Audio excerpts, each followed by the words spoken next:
Hello student, welcome back chemistry online class. बच्चों, हम आज डिस्कस करेंगे जब आपको क्वेश्चन में आयोटा दिया गया है परसेंटेज में। ठीक है, मतलब जब आपको क्वेश्चन में आयोटा का मान दिया गया है जो कंप्लीटली आयनित या वियोजित नहीं हुआ है और आपको वहाँ पर परसेंटेज दी गई है 40%, 50%। तो किस प्रकार अपन आयोटा कैलकुलेट करते हैं वो आज अपन डिस्कस करेंगे। तो बच्चों ध्यान से सुनना। ठीक है, स्टार्ट करते हैं आज की क्लास। दो बच्चों, आपको आयोटा ज्ञात करना बता रहे हैं कैसे करते हैं। तो अपन लिखेंगे टॉपिक का नाम वाटा गुना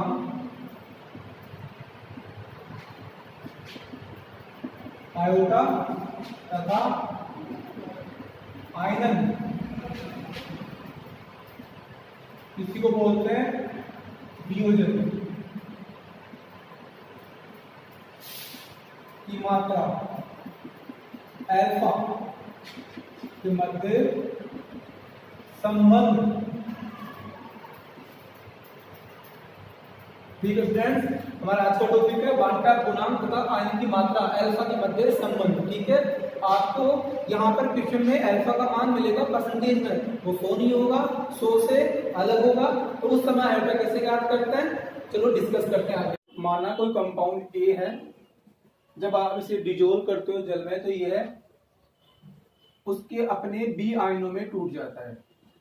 कहने का मतलब है जब आप किसी पदार्थ या यौगिक जो आयनिक है उसे आप जब जल में डिजोल्व करते हो तो वह बी आयनों में आयनित हो जाता है, अर्थात उसके जलीय विलीन में बी आयन उत्पन्न हो जाते हैं। ठीक है, अब आप जानते हो आयनन के पश्चात जलीय विलीन में आयनों की संख्या बढ़ जाती है।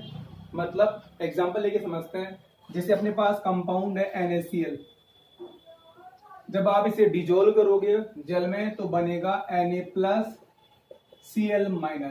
बनेंगे दो आयन, वन कैटायन और वन एनायन, टू आयन। ठीक है, जैसे अगला एग्जांपल लेते हैं MgCl2, जैसे आप डिजोल्व करोगे बनेगा Mg2+ और 2Cl-, तो यहाँ बनेंगे 3 आयन, एक पॉजिटिव आयन और 2 नेगेटिव आयन। ठीक है, कहने का मतलब है जब आप किसी आयनिक यौगिक को जल में डिजोल्व करते हो तो अपने आयनों में टूट जाता है, जिनकी संख्या कम से कम 2 या 2 से अधिक हो सकती है। देखो 2 आयन तो होंगे कम से कम, एक पॉजिटिव और एक नेगेटिव। ठीक है, तो उनकी संख्याओं को डिनोट करने के लिए मैं यहाँ लगा रहा हूँ n, number of ion. n यहाँ बता रहा नंबर ऑफ आयन, आयनों की संख्या, क्योंकि तुम जानते हो जब भी आप किसी कंपाउंड डिजोल्व करोगे तो उसके आयनों की संख्या बढ़ती है, वो आयनों की संख्या n है और वो आयन b है। ठीक है, अब डिपेंड करेगा कंपाउंड की। अगर क्वेश्चन में यह आता है तो यहाँ पर 2 लिखा हुआ है, 2 लिखेंगे अपन।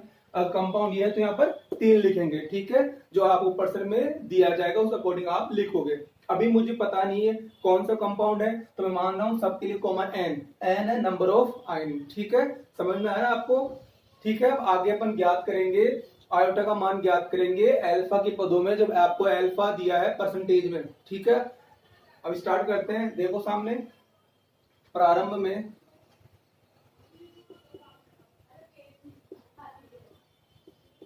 स्टार्टिंग में आपने कंपाउंड ले लिया। ठीक है, स्टार्टिंग में अभी आपने उसे जल में डिजोल्व नहीं किया। स्टार्टिंग में t बराबर 0 समय, तो उस समय जो आपके पास अभिकारक है उसका 1 मोल है, मेरे पास 1 मोल है।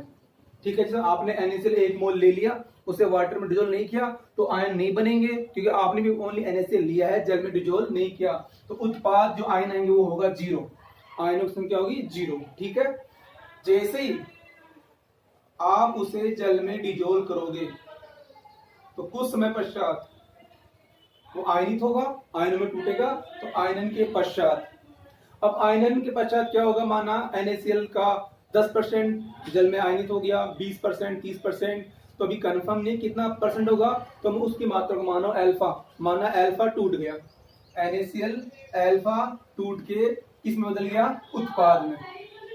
ठीक है, मैं रिपीट कर रहा हूं, प्रारंभ में अपने पास जो कंपाउंड था आयन वो 1 मोल था, अभी तक मैंने उसको जल में डिजोल्व नहीं किया तो आयन 0 है। जैसे आप समय आयन के पश्चात जल में ऐड करोगे तो कुछ समय पश्चात क्या होगा, वो आयनित हो जाएगा, वियोजित हो जाएगा अपने आयनों में। तो माना उसका वो पार्ट है अल्फा, अल्फा अलग हो गया उससे, तो जितना अलग होगा, जितना पार्ट वियोजित होगा वही आयनों में बदलेगा। जो पार्ट वियोजित नहीं होगा, आयनित नहीं होगा, वो आयनों में नहीं टूटेगा, तो माना वो पार्ट अल्फा है। ठीक है, तो अल्फा बनेगा। लेकिन बच्चों यहाँ पर कितने आयन है, एन, तो प्रत्येक आयन अल्फा बनेगा, प्रत्येक आयन, तो उसको बैलेंस करने के लिए मैं लगाऊंगा n। ठीक है, मैं रिपीट कर रहा हूं, आयन पश्चात अभिकारक में से अल्फा कम हो जाएगा और ये अल्फा बनेगा, लेकिन नंबर ऑफ आयन n है तो यहाँ पर n से मल्टीप्लाई करना पड़ेगा। ठीक है, आगे अपन आयोटा का सूत्र लिखेंगे। आयोटा याद करें अल्फा के पदों में। अब आप जानते हो आयोटा के 3 सूत्र जानते हैं अपन।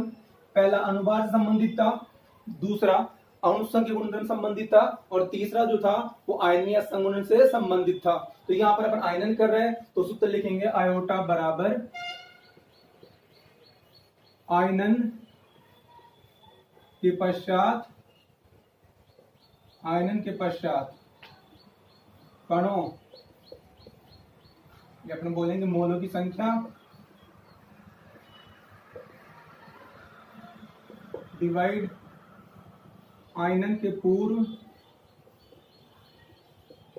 कणों या अणुओं की संख्या। ठीक है स्टूडेंट, समझ में आ रहा है। अब आप आयोटा का याद करेंगे तो ये आपको पता होना चाहिए कि आयनन के पश्चात कितने मोल है कण है और आयनन से पूर्व कितने मोल है। तो अपन ज्ञात करते हैं कितने मोल पहले थे कितने मोल बाद में। तो आप देख पा रहे हो प्रारंभ में मतलब आयनन से पूर्व मोल कितने हैं, अभिकारक 1 मोल, आयन 0 मोल, दोनों काउंट होंगे, टोटली कितना आएगा 1। तो मैं लिख दूंगा आयनन से पूर्व मोल की संख्या बराबर 1 + 0 = 1। अब बात करें आयनन के पश्चात,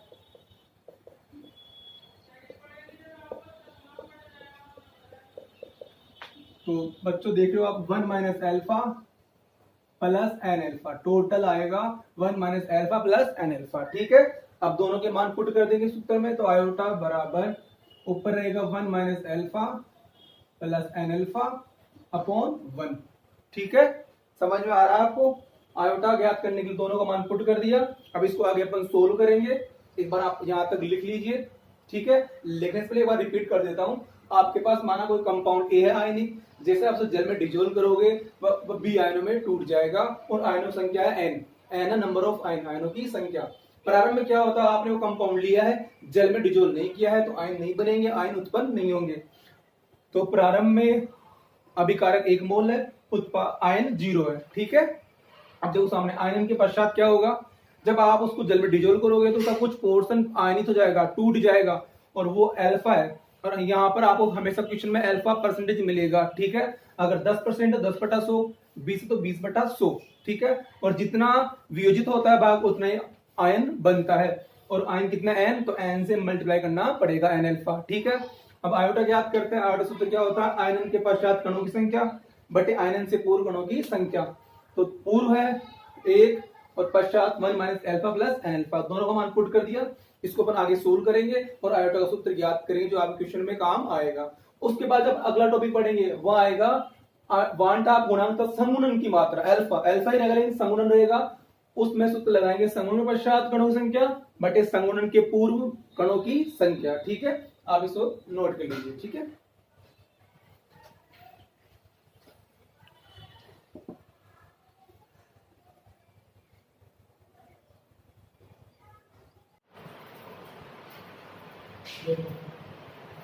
तो आयोटा वजन मल्टीप्लाई करेंगे अपन, तो आयोटा बराबर 1 - अल्फा प्लस n अल्फा। ठीक है,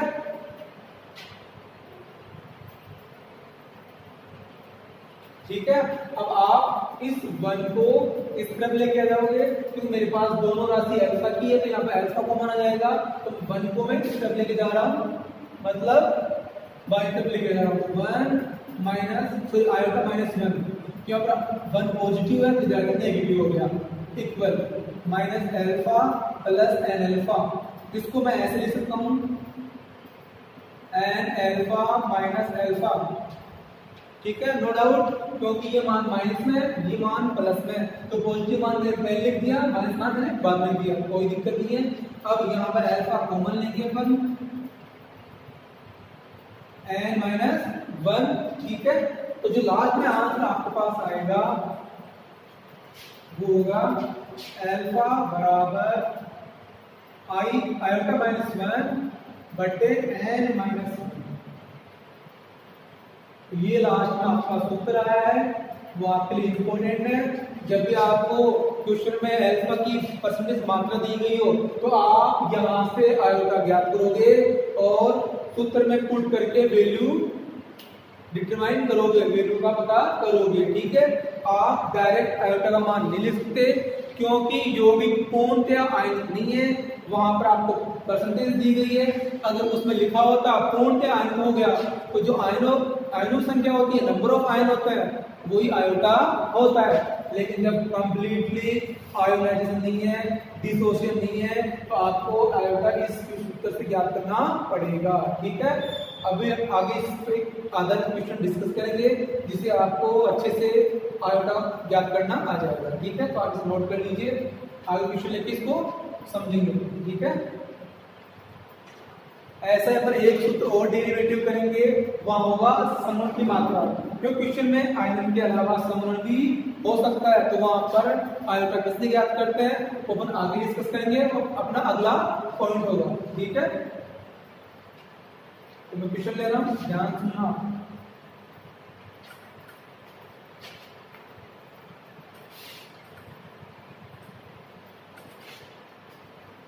अपनी सूत्र काम आएगा तो उसको एक बार साइड में लिख देता हूं आपके लिए ताकि आपको अच्छे से अभी याद रहेगा। अल्फा बराबर iota minus 1 divide n minus 1। ठीक है, तो क्वेश्चन लिखता हूं K4 FeCN6 के 0.1 मोल विलियन का 0.1 मोल विलियन 27 डिग्री सेल्सियस ताप पर 46% आयनिक होता है, आयनिक होता है। तो विलियन का प्रासरण दाब, ऑस्मोटिक प्रेशर ज्ञात कीजिए। ठीक है, अब आपको क्वेश्चन में आर का मान दे सकता है, गैस कांस्टेंट। अगर नहीं दिया गया तो भी आप उसका कांस्टेंट मान का आप याद रख सकते हो। आपको दिया है आर इक्वल 0.0821 लीटर एटीएम के माइनस 1 मोल माइनस 1। ये मान आपको डायरेक्ट याद भी रखना है। ठीक है, अब आप प्रासंग दाब का सूत्र लगाओगे।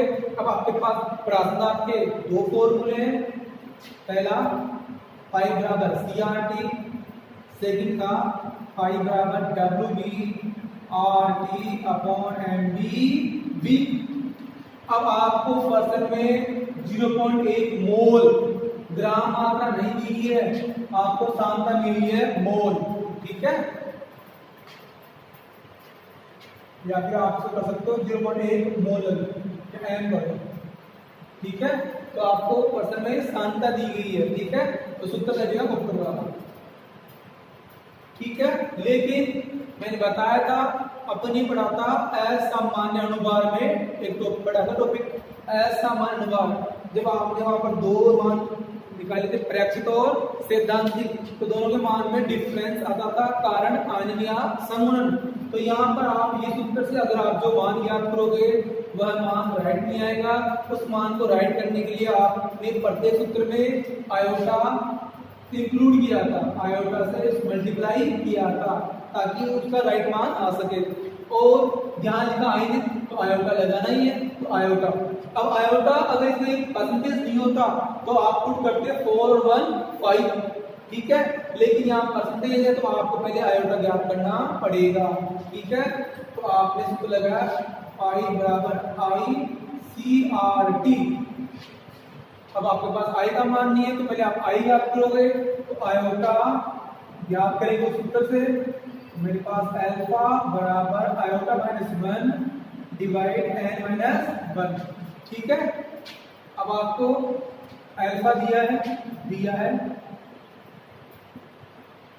अल्फा है 46%, सोल्व करेंगे 46 डिवाइड 100।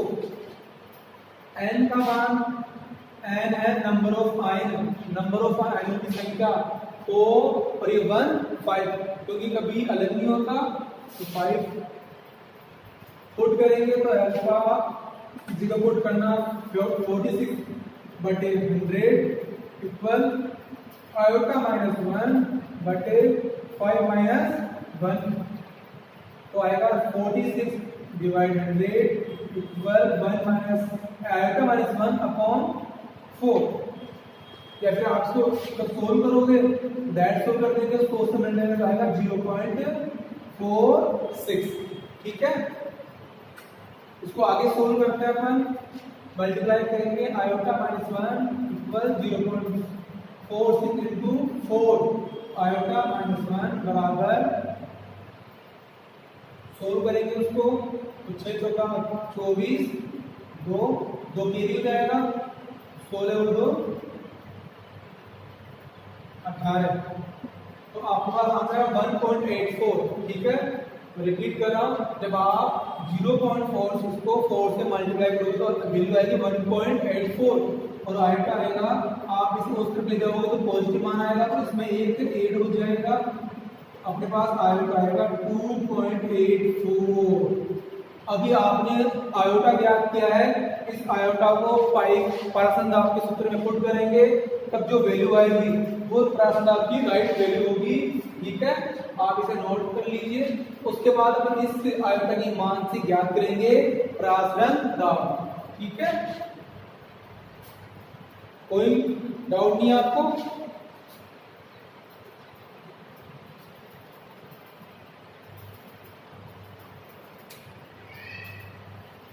प्रश्न को आप ढंग से पढ़ना, उसमें आयनन पूर्णतः दिया गया है या परसेंटेज में दिया गया है। साथ में एक चीज और आपको ध्यान से नोट करनी है कि आयनन है या समूहन है, क्योंकि दोनों का आयोटा ज्ञात करने का सूत्र अलग अलग होगा। अभी अपन डिस्कस किया आयनन के लिए, अपन आगे जो डिस्कस करेंगे वो होगा समूहन के लिए आयोटा कैसे ज्ञात किया जाता है, ठीक है। तो देखो आगे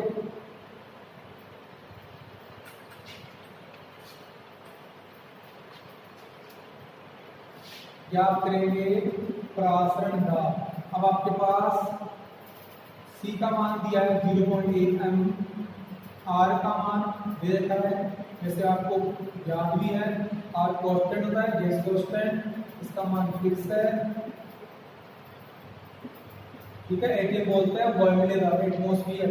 T का मान दिया है 27 डिग्री, लेकिन ये एब्सोल्यूट टेम्परेचर है, परम ताप है, और हमेशा परम ताप आता है केल्विन में, तो आप 27 को कन्वर्ट करोगे केल्विन में, तो आप इसके अंदर 273 जोड़ोगे तो आएगा 300 केल्विन, और जो आयोटा आपने कैलकुलेट किया वो आया 2.84, सारे मान पुट करेंगे,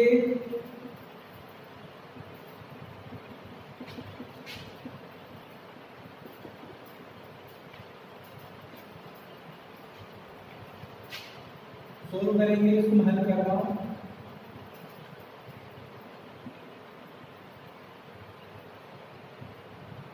पॉइंट आगे कितनी संख्या है 4 डिजिट पे तो आएगा 40 into 300, 2 कैंसिल हो जाएगा, 5 बराबर 284, 1 तो 1 रहेगा, 821 डिवाइड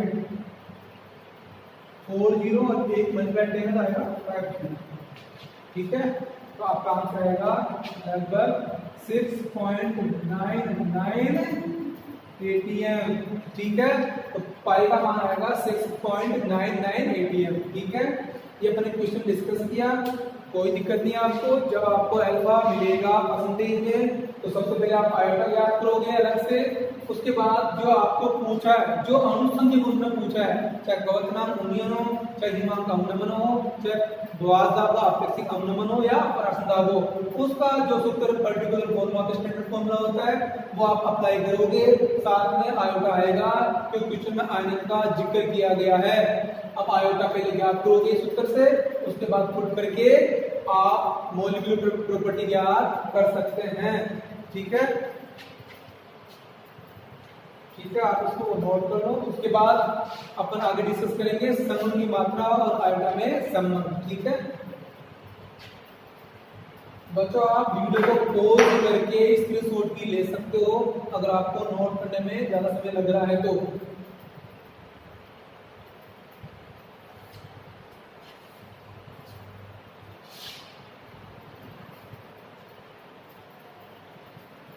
ठीक है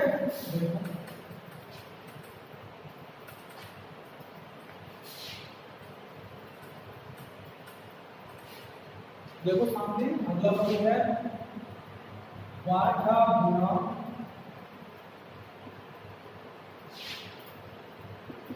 आयोटा तथा समूह की मात्रा। ये भी अल्फा, ये इसे भी अल्फा से डिनोट करता है, लेकिन समूह लिखा हुआ है में संबंध। दोनों में संबंध याद करेंगे, लेकिन ये संबंध अलग आएगा क्योंकि पहले आयनन हो रहा था, संख्या में वृद्धि हो रही थी, अब संगुणन संख्या में कमी हो रही है। तो देखा, जैसे आपके पास एक कोई कंपाउंड उसके n मोल आपने ले लिए, अब ये n मोल आपस में फ्यूज हो गए और एक ही कंपाउंड बन गया AN।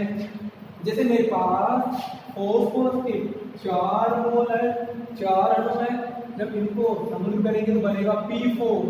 ये फॉस्फोरस का अपरूप होता है। ठीक है, जैसे S के होते हैं 8 मॉलिक्यूल, बनेगा S8, O के होते हैं 2 मॉलिक्यूल, बनेगा O2। तो जब होता है समूहन तो अणु फ्यूज हो जाते हैं, जुड़ जाते हैं, बनेगा एक ही कंपाउंड AN। ठीक है, पहले की तरह लिखेंगे प्रारंभ में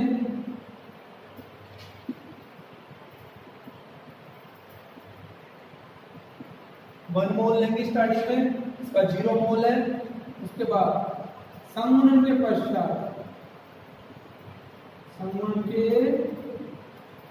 पश्चात माना अल्फा पार्ट जुड़ गया, 1 माइनस अल्फा, जो जुड़ा है वो ही कम होगा, जुड़ेगा नहीं क्योंकि पहले माना 20 मोल थे, 10 जुड़ गए, 10 ही बचेंगे, तो 1 माइनस अल्फा।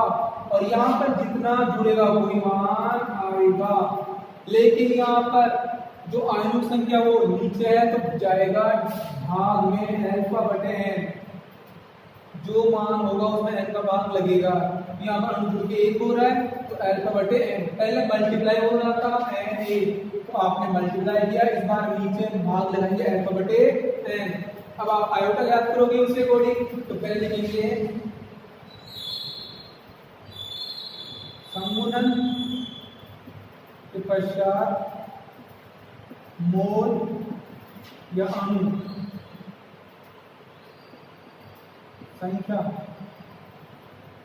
तो 1 नहीं आएगा, पश्चात पूछा आएगा 1 माइनस अल्फा प्लस अल्फा बटे n, दोनों को एड कर देंगे। और पूर्व पूछे तो आप देख पा रहे हो पूर्व तो 1 मोल है, संगुणन के पूर्व मोल इक्वल 1, सूत्र लगाएंगे आयोटा बराबर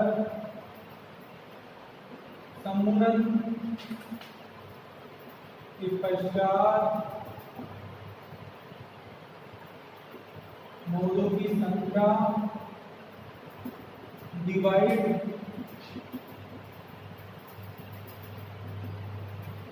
संगुणन से पूर्व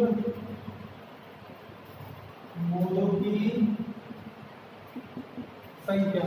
ठीक है, मानपुट करेंगे आयोटा बराबर 1 माइनस अल्फा प्लस अल्फा बटे n अपॉन 1, क्रॉस मल्टीप्लाई करेंगे तो iota equal 1 minus alpha plus alpha बटे n। ठीक है, इस प्रकार यहाँ से आयोटा का मान ज्ञात करेंगे।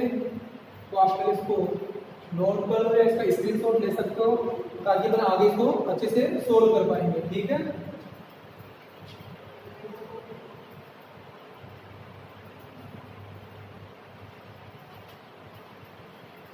ओके स्टूडेंट्स, आगे सोल्व करते हैं आयोटा के मान को। देखो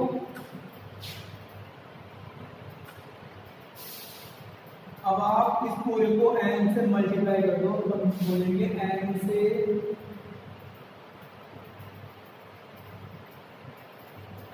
से गुना कर दो।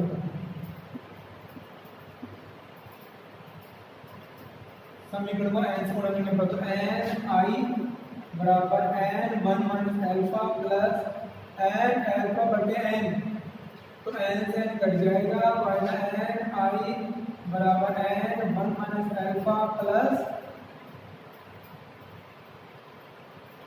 अल्फा। कंप्लीट है। इसको आप सॉल्व करोगे तो n आई बराबर n minus n alpha plus alpha.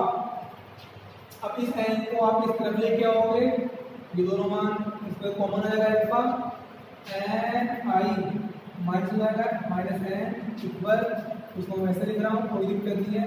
या पहले n अल्फा प्लस अल्फा, यहाँ आपको कोई दिक्कत, रिपीट कर रहा हूँ, आपने इस समीकरण को हल करने के लिए मैंने इस समीकरण को उपरोक्त समीकरण को n से मल्टीप्लाई कर दिया, तो n आई यहाँ पर n लग जाएगा और यहाँ पर n से n कैंसिल हो जाएगा, तो n आई बराबर n 1 minus alpha plus alpha. इसको सोल्व करेंगे तो मल्टीप्लाई करेंगे तो n अल्फा। आगे क्या होगा देखो,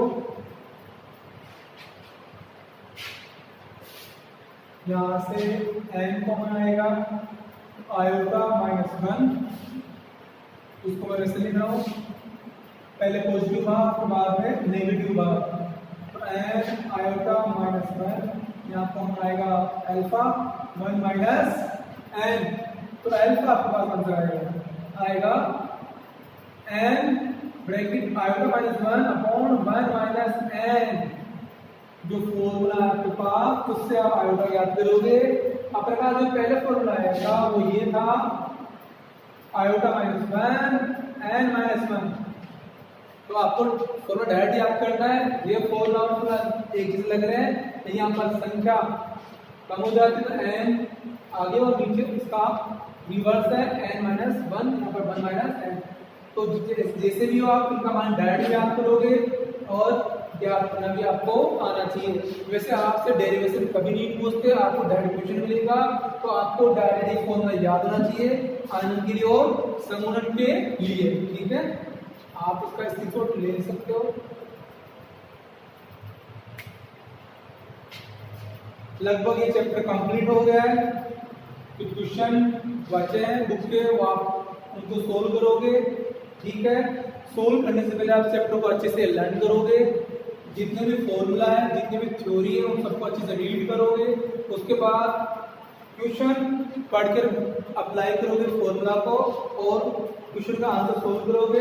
फिर भी कोई क्वेश्चन आपको होती है तो आप मुझे कमेंट करके बता सकते हो, ठीक है, तो मुझसे डिस्कस कर सकते हो। इसके बाद अपना अगला चैप्टर स्टार्ट करेंगे अगले वीडियो में। इसीलिए सबसे ये कहना चाहता हूँ कि सबसे पहले आप इस चैप्टर को अच्छे से लर्न कर लेना, क्योंकि हम अगली क्लास में अगला चैप्टर स्टार्ट करेंगे। तो जिन बच्चों ने ये चैप्टर कंप्लीट नहीं किया वो एक बार इसको कंप्लीट कर ले, जिससे आगे जब ये अगली क्लास आएगी उसमें अगला चैप्टर पढ़ते समय तो कोई दिक्कत नहीं आनी चाहिए। इसलिए एक बार पीछे का जो आपने चैप्टर बकाया छोड़ रखा है उसको अच्छे से लर्न कर लेना, ठीक है, और क्वेश्चन सोल्व कर लेना।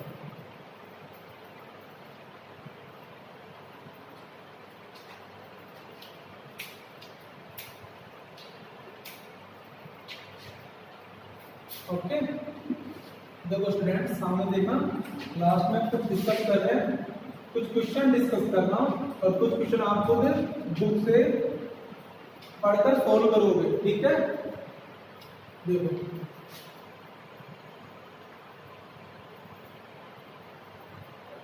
27 डिग्री सेल्सियस तापमान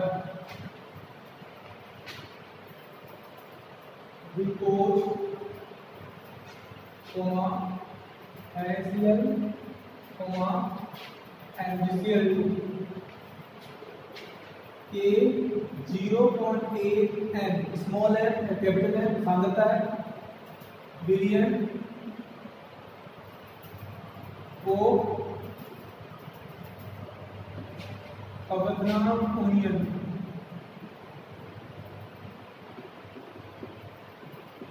के बढ़ते क्रम में व्यवस्थित कीजिए। ये क्वेश्चन आपके सामने लिखा हुआ है। आपको ग्लूकोज NaCl2 को व्यवस्थित करना है कवकनांक के बढ़ते क्रम में। अब आप क्वेश्चन अच्छे से पढ़ पा रहे हो। तीनों यौगिकों की जो सांद्रता है वो कॉमन है। तीनों तत्वों की सांद्रता वो कॉमन है यौगिकों की, ठीक है। अब अपन कवकनांक उनमें सूत्र लगाएंगे। तो डेल्टा टीबी होता है, दो सूत्र के पास है, KBM पहला फॉर्मूला, दूसरा डेल्टा टीबी। इस m के मान को ओपन करेंगे मूलता को, तो KB into WB into 1000 divide MB into WB, ठीक है। लेकिन मैंने बता दिया था कि आयनन या समूह की वजह सूत्र में आयोटा भी आता है। अब आपको क्वेश्चन में ग्राम मात्रा नहीं दी गई है तो आप इस सूत्र की सहायता नहीं ले सकते। आपको मोलता दी है तो आप सूत्र को फॉलो करोगे। अब यहाँ पर जो डेल्टा टीबी का मान है वो केबी और एम और आई पे डिपेंड करता है। केबी तो कांस्टेंट है, सबके मान कॉमन रहता है, और एम आपके लिए दिया गया है, तीनों के लिए कॉमन है।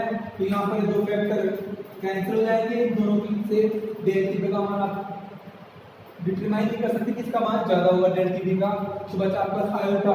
और इन तीनों का आप आयोटा ज्ञात करोगे पहले, उसके बाद ये डेल्टा टीबी को बढ़ते हुए व्यवस्थित कर पाओगे। तो कहने का मतलब है जब भी आपको क्वेश्चन दे और यौगिक दे और आपको किसी भी अणु संघीय गुणधर्म को बढ़ते क्रम या घटते क्रम में अरेंज करना हो तो सबसे पहले आप आयोटा ज्ञात करोगे। जब उनका आयोटा सेम होता है, आयोटा से आंसर नहीं हो पा रहा, फिर आप उस क्वेश्चन में देखोगे आपको हमेशा ग्राम मात्रा मिलेगी वहां पर। और जब ग्राम मात्रा मिलेगी, तो मैं बता रहा हूं ग्राम मात्रा मिलती है तो उसके नीचे एमबी, उसका मॉलिक्यूलर वेट भी आता है, उसका मॉलिक्यूलर वेट भी आता है। तो आप उस कंडीशन में एमबी से आंसर करोगे। जिस अणु का एमबी ज्यादा होगा उसका डेल्टा टीबी कम होगा। तो डेल्टा टीबी और एमबी में संबंध है 1/mb। जितना भारी कण होगा उसके गुणधर्म उतने ही कम होंगे। तो आपको बस दो बात ध्यान रखनी है। सबसे पहले फैक्टर आयोटा, आयोटा से आंसर करना है। अगर आयोटा से आंसर नहीं हो पा रहा तो फिर आप एमबी से आंसर करोगे। और कुछ क्वेश्चन मिक्स में आता है, उसमें क्या होता है आयोटा और एमबी दोनों को आधार मानकर सोल्व करना पड़ता है। लेकिन पहला अपना टारगेट है आयोटा या आयोटा, दूसरा एमबी, और तीसरी कंडीशन जब दोनों का मान अलग देर का हो तो, ठीक है। तो डिस्कस करते हैं इनके लिए। इनमें एम का मान सब में कॉमन है, केबी कांस्टेंट होता है, तो आयोटा से इसका आंसर करेंगे। अपन बोल सकते हैं जो डेल्टा टीबी है वो आयोटा के प्रोपोर्शनल होता है। जैसे जैसे आयोटा बढ़ेगा कवकनांक उन्नयन भी बढ़ेगा। तो इन तीनों के लिए आयोटा ज्ञात करेंगे। ग्लूकोज NaCl और एक है MgCl2। आयोटा ज्ञात करेंगे। ये अनअपडेटेड पदार्थ का आधुनिक रूप था 1, इसका 2, इसका 3। तो कवकनांक उनका बढ़ता क्रम आएगा। कवकनांक उन्नयन का बढ़ता क्रम, ठीक है। तो सबसे छोटा वाला ग्लूकोज, इससे बड़ा NaCl और सबसे बड़ा MgCl2, ठीक है। इस प्रकार आप आंसर सोल्व कर सकते हो, ठीक है। आयोटा मैंने देखा 1, 2, 3, आयोटा जैसे बढ़ेगा वैसे डेल्टा टीबी भी बढ़ेगा, ठीक है। अब इस क्वेश्चन में आपसे एक क्वेश्चन और बना सकते हैं। आपको पूछ सकता है कि कवकनांक उन्नयन का बढ़ता क्रम पूछा है। अगर आपसे पूछे केवल कवकनांक का बढ़ता क्रम लिखो, केवल कवकनांक का बढ़ता क्रम लिखो, तो भी आंसर यही आएगा। कवकनांक उन्नयन और कवकनांक दोनों एक ही चीज है। कवकनांक उन्नयन मान बढ़ रहा है, माना इसके लिए मान 5 है, बढ़ गया 6, बढ़ गया 7, तो कवकनांक बड़ा किसका होगा MgCl2 का। तो जिस कोलिगेटिव प्रॉपर्टी अनुसंग गुणधर्म में उन्नयन लिखा हुआ आता है उसमें उसके ताप का मान उसी ऑर्डर में होता है, चाहे कवचनांक उन्हें पूछे चाहे कवचनांक पूछे, मान वैसा ही आएगा। लेकिन अगर आपसे हिमांक अवनमन और हिमांक पूछे, अभी अपन आगे कुछ डिस्कस करेंगे, उसमें अच्छे से हो जाएगा। मैं एक बार बोल देता हूँ, हिमांक अवनमन का जो क्रम आता वो हिमांक का क्रम नहीं होता, बढ़ता क्रम। माना हिमांक अवनमन इसी तरह में आंसर आता, तो हिमांक अवनमन भी आयोटा के समानुपाती होगा। तो दोनों पॉइंट एक जैसे है, कवचनांक उन्नयन, हिमांक अवनमन, फर्क है बी और एफ का, B boiling point, F freezing point. तो आपके लिए डेल टी एफ का आंसर भी ये था। लेकिन अगर आपसे पूछे हिमांक कब किसका ज्यादा होगा, तो बच्चों आप देख लो हिमांक अवनमन कमी होती जा रही है, तो इसका मान माना 5 आ रहा है हिमांक के लिए, इसका मान 4, कमी हो रही है अवनमन, इसका मान 3। तो ये बढ़ता क्रम आ गया कमी के लिए। लेकिन आपसे पूछे हिमांक ज्यादा किसका होगा, तो हिमांक ज्यादा इसका नहीं होगा, इसके मान की कमी आ गई, ज्यादा मान ग्लूकोज का होगा। तो जिस कोलिगेटिव प्रॉपर्टी में अवनमन लिखा होता है, उस प्रॉपर्टी के जो आधा मान होता है, जैसे आपको ज्ञात करो हिमांक, तो उसका क्रम रिवर्स होगा। अभी अपन आगे डिस्कस करेंगे, पहले आप इसको नोट कर लीजिए, ठीक है। सिंपल है, जब भी आपको किसी अणु संख्या बढ़ता क्रम लिखना हो और आपको हेतु दे रखे हो, तो सबसे पहले उनका आप आयोटा ज्ञात करोगे। अगर आयोटा से आंसर नहीं हो पा रहा है, तो फिर आप उनके अनुभार मतलब मोल द्रव्यमान mu से आंसर करोगे। और हमेशा कोलिगेटिव प्रॉपर्टी अणु संख्या गुणधर्म विलेय अवास्तविक विलेय के मोलर द्रव्यमान के व्युत्क्रमानुपाती इनवर्सली प्रोपोर्शनल होते हैं, ठीक है, ठीक है। तो एक बार आगे ताल्लुक से डिस्कस करते हैं।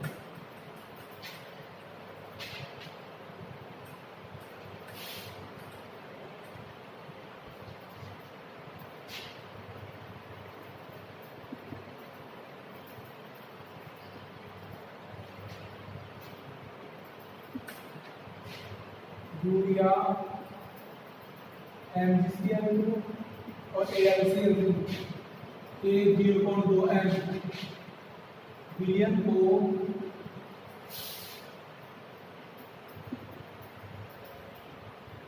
हिमांक अवनमन एवं हिमांक के बढ़ते क्रम में व्यवस्थित कीजिए, ठीक है। तो देखो वही सूत्र होता है डेल टी एफ, सूत्र बोलेंगे आयोटा के एफ एन। अब आपको ग्राम मात्रा थोड़ी दी है, आपको दिया एन मोलर, तो आप ब्रैकेट लगाओगे del T F proportional to iota. तो इस सब के लिए आयोटा याद करेंगे अपन, यूरिया MgCl2 और AlCl3। आयोटा इजीली जल्दी याद कर सकते स्पीड से। यूरिया अनअपघट्य पदार्थ उल्टा नहीं होगा, इसका 3 का 4, ठीक है। अब डेल टी याद करना है, तो बोलेंगे हिमांक अवनमन का बढ़ता क्रम, जिसका मान आयोटा का मान ज्यादा होगा उसकी मान में ज्यादा कमी आएगी। हिमांक अवनमन तो आंसर आएगा यूरिया, उससे ज्यादा कमी आएगी MgCl2 और सबसे ज्यादा कमी आएगी AlCl3 में, क्योंकि इसका आयोटा सबसे बड़ा है। तो हिमांक अवनमन का आंसर ये आएगा। लेकिन आपसे हिमांक पूछे तो आप देख पा रहे हो हिमांक अवनमन हो रहा है, यहाँ पर माना मान कुछ भी मान लो x है, यहाँ कमी आई, कम हुआ, और कमी है और कम हुआ, तो इसका मान हिमांक तो सबसे कम है। तो हिमांक का जब बढ़ता कम लिखोगे तो इसका रिवर्स आएगा। तो यहाँ पर हिमांक अवनमन है, तो हिमांक का जो क्रम आएगा वो इससे विपरीत आएगा। लेकिन अपन ने पहले डिस्कस किया था कवचनांक उन्नयन, तो कवचनांक उन्नयन का जो क्रम था वही कवचनांक का होता है। कवचनांक बढ़ रहा है उन्नयन, तो बढ़ रहा है तो कवचनांक बड़ा सबसे लास्ट वाले का होगा, ठीक है। तो कंफ्यूज मत होना, उन्नयन और उन्नयन में क्रम वही रहता है, लेकिन अवनमन में जो हिमांक का क्रम होगा वो रिवर्स होगा, ठीक है। नोट कर लिया। तो आगे मैं हिमांक का ग्राफ लिख देता हूँ आपके लिए। हिमांक का बढ़ता ग्राफ, तो रिवर्स आएगा, सबसे छोटा होगा AlCl3 का, सबसे कमी जगह कमी हो रही है यहाँ पर। उसके बाद MgCl2 और सबसे लास्ट में आएगा यूरिया। यहाँ पर आयोडा का मान 1 है तो हिमांक में ज्यादा कमी नहीं है, कम कमी होगी। ठीक है, अब एक लास्ट क्वेश्चन डिस्कस करेंगे जिसमें आपको आयोटा सेम दिया हुआ है, तो आप उसका आंसर MB से करोगे। ठीक है, तो डिस्कस करते हैं लास्ट क्वेश्चन। देखो 27 डिग्री सेल्सियस ताप पर सुक्रोज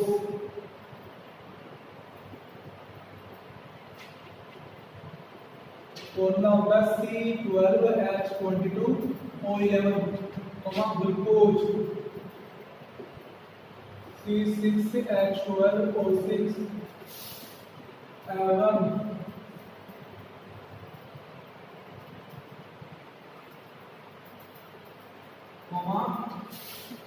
NaCl एवं यूरिया। अब फिर होता है NH2CO NH2। ये चार कंपाउंड आपको दिए हैं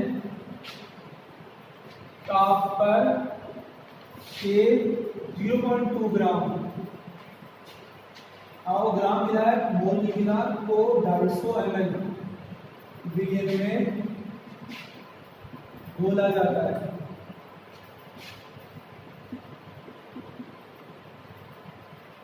तथा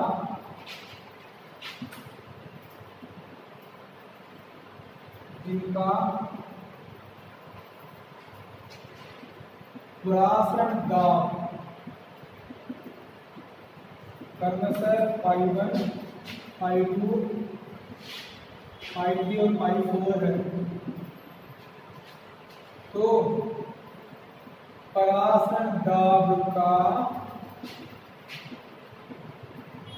बढ़ता क्रम लिखिए। ठीक है, ये क्वेश्चन वापस डिस्कस कर रहा हूँ, एक बार आप फिर सुन लीजिए। 27 डिग्री सेल्सियस टेम्परेचर पर सुक्रोज, ग्लूकोज एंड यूरिया का 0.2 ग्राम 250 ml में घोल दिया गया है, जिनके प्रासंदा π2, π1, π2, π3, π4 है करना से, तो आपको बढ़ता है प्रासंग दाब। ठीक है, अब आप सूत्र प्रासंग दाब का पाई बराबर आयोटा CRT, लेकिन यहाँ पर आपको सांद्रता नहीं ग्राम मात्रा दी है, तो आप इस सूत्र को मत लगाना। तो बनेगा पाई बराबर iota WB upon MB BRT। ठीक है, अब आप इस सूत्र को देख पा रहे हो कि एक तो आयोटा और एक MB, ये दो वैल्यू वेरिएबल है, चारों के लिए अलग अलग हो सकती है। WB सबका ग्राम फिक्स है, आयतन सबका फिक्स है, R कांस्टेंट है, ताप भी कांस्टेंट है, फिक्स कर दिया। तो जो पाई डिपेंड करेगा वो आयोटा और MB पे डिपेंड करेगा। ठीक है, अगर आपको यहाँ पर सुक्रोज, ग्लूकोज, यूरिया मिलता, NaCl नहीं मिलता, तो वहां पर आयोटा भी कैंसिल हो जाता है, क्योंकि ये भी अनपघट्य पदार्थ है, ये भी विद्युत अनपघट्य, ये भी विद्युत अनपघट्य। आयोटा का मान 1 होता तो आयोटा कैंसिल हो जाता, लेकिन यहाँ पर NaCl भी है और उसके लिए आयोटा 2 होता है, इसलिए यहाँ पर आयोटा भी देना पड़ेगा। ठीक है, तो पहले आयोटा देख लेते हैं सबके लिए। सुक्रोज, ग्लूकोज, NaCl और यूरिया, आयोटा 1, 1, 2, 1, तीनों अनपघट्य पदार्थ बनाएगा, आयोटा 2। अब MB, तीनों का MB देखना पड़ेगा, मोलिकुलर वेट। सुक्रोज का जो वेट आएगा आप सूत्र से ज्ञात करोगे। जब भी किसी का अनुभार ज्ञात करना हो तो उसमें उपस्थित प्रत्येक परमाणु के परमाणु भार को जोड़ देते हैं, फिर जो लास्ट में रिजल्ट आता है वो होता है अनुभार। ठीक है, आप इसे जब करोगे कैलकुलेट तो आएगा 342, इससे करना आएगा 180, और आपको अनुभार ज्ञात करना मैंने ऑलरेडी बता दिया है। NaCl का आएगा 58.5 और इसका आएगा 60। तो ये आपने एम आयोटा ज्ञात कर लिया और आप अच्छे से अब पाई का घटक मिल सकते हो। ठीक है, एक बार आप नोट कर लीजिए। आप देखो सबका आयोटा लगभग बराबर है, इसका आयोटा 2 है तो आयोटा 2 रहेगा, लेकिन एम भी देखना है। जिसका एम भी सबसे ज्यादा होगा, जिसका एम भी सबसे ज्यादा होगा उसका पाई सबसे कम होगा, इनवर्सली प्रोपोर्शनल है। ठीक है, तो 342 का मान सबसे बड़ा है तो सबसे कम रहेगा सुक्रोज का। ठीक है, उसके बाद ग्लूकोज का, उसके बाद यूरिया का और सबसे ज्यादा होगा NaCl का। NaCl अनुपात 58.5 नहीं है, 58.5 है लेकिन ऊपर 2 भी है तो 200 कैंसिल हो जाएगा तो वैल्यू बहुत कम हो जाएगी, एम भी और कम हो जाएगा तो पाई का मान बढ़ जाएगा। ठीक है, तो एक बार मैं लिख देता हूं लास्ट है इसका जो प्राचलन ग्राफ है पाई 1, पाई 2, पाई 3 और पाई 4। तो आंसर आएगा प्राचलन ग्राफ का घटक। तो आंसर आएगा घटक निम्न है, सबसे कम सुक्रोज का, उससे बड़ा ग्लूकोज का, उससे बड़ा यूरिया और सबसे बड़ा NaCl। तो ये आंसर है। ठीक है, समझ में आ गया। जब भी आपको अनुष्क्रम ऊर्ध्वक्रम को बढ़ते घटते लिखना हो तो सबसे पहले देखते हैं आयोटा। अगर आयोटा से आंसर नहीं हो पा रहा देखते हैं एमपी। अगर क्वेश्चन में दोनों राशि वेरिएबल है, चेंजेबल है तो दोनों को देखना पड़ता है। ठीक है, आज इतना ही, मिलते हैं अगली क्लास में नए चैप्टर के साथ। ठीक है।